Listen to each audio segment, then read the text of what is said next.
This month's Undoing Unfiltered is centered on women and false power. And this is something I'm borderline obsessed with because I see it as one of the biggest ways that we as women get in our own way and get in each other's way. Because women have historically and systemically within a patriarchal society been told both overtly and covertly that you're not as valuable and you don't carry as much worth as men or as beings with dominant masculine energy, right?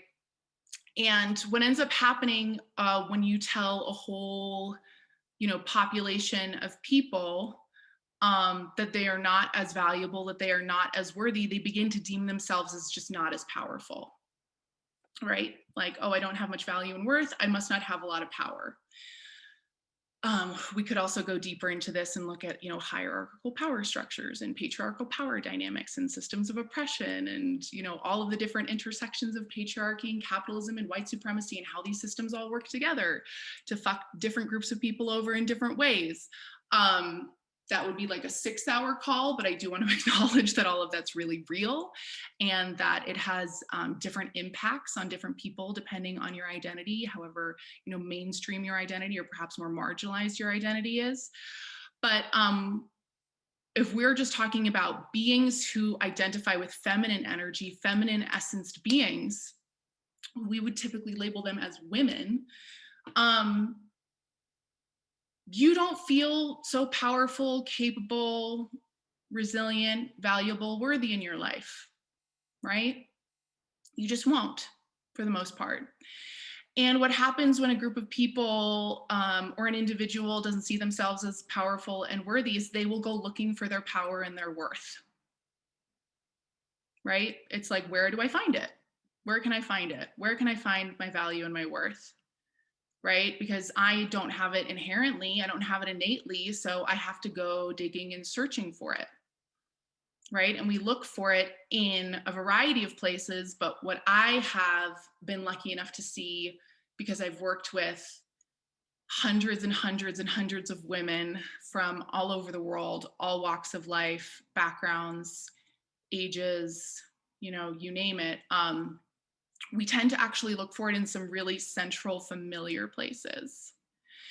So today I want to talk about some of those really central and familiar places where we will go seeking our power and where, spoiler alert, we will not find it.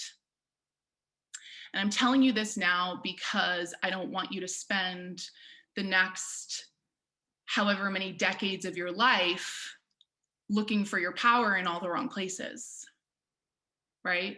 I don't want you to waste time and energy and life force thinking that your power is outside of you.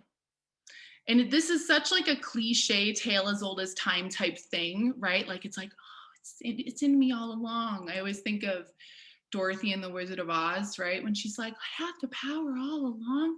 It's so cliche. It's so like, really, but really, like, cliches are cliches for a reason, and it's because there's truth in there. And I am here to hold myself and to also hold other women accountable in remembering that truth and embodying that truth and activating and living into that truth, that you are inherently powerful, that you are inherently worthy, that you are inherently valuable, and that you do not need to go looking for it, your power, your worth, and your value anywhere outside. You don't. Because life gets really messy when we do that. So that's just an intro of what we're getting into today. But who here, again, just kind of like show of hands, who here can identify with this tale as old as time of like thinking of like placing your power or your worth or your value in something or someone external right? And being like, oh man, I gotta have that. I need that. That once I have that thing, everything's gonna be so much better. I'll be so much better. I'll finally be happy. Everything will work out for me, right? Like who's had that experience? Okay, I see like a lot of nodding hands. Okay, so a lot of people very familiar, typing in the chat. Amen. Who here has been lucky enough to have the experience of getting the thing and realizing, oh fuck. This isn't it. Oh no. Oh no, this thing, this like holy grail that I thought was gonna be the thing that was gonna be the answer to Miami, this isn't it. Who loves that moment? Just is like, that's I joke, right? Saying like who's lucky enough, but that really is a gift when that happens. Because it's part of the waking up process that I don't think we get to avoid ever.